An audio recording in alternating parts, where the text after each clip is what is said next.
Flaubert.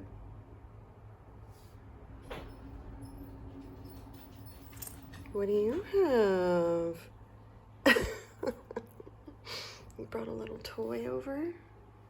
Got my little helpers here. Hey, little helper. I don't need your help.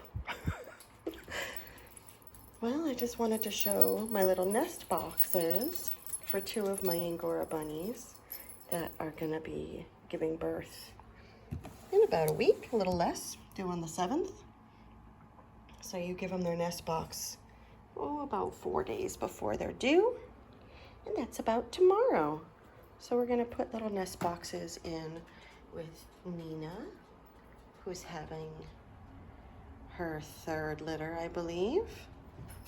And her daughter, Maple, is finally old enough to breed. We wait till they're over a year old. And these are the little nest boxes that I put together.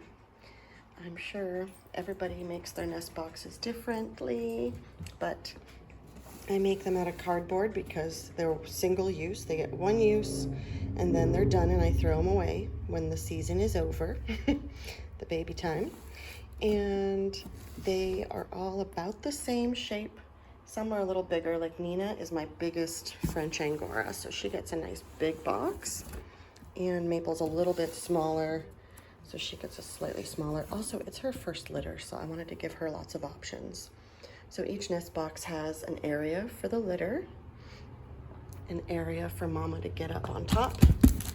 That's nice and strong, so she can nurse her babies and then jump out real quick, and they can all fall back into the nest box. I also, I've been having issues with babies popping out of nest boxes because they're clinging to mamas when they're nursing. So I did a double nest box for little Miss Maple here. I just use, of course, some recycled materials. Flaubert, you checking it out?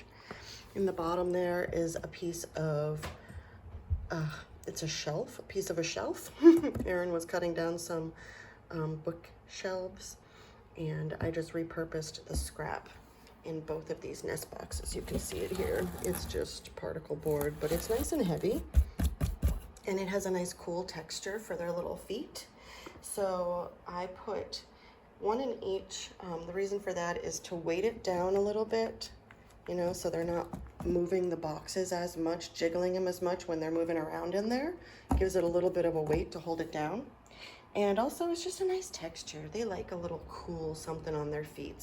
And I kind of like how this one, she has to step down to go into there to have her little litter back there. She'll set it up. She'll make her little hay nest with her fur and her hay.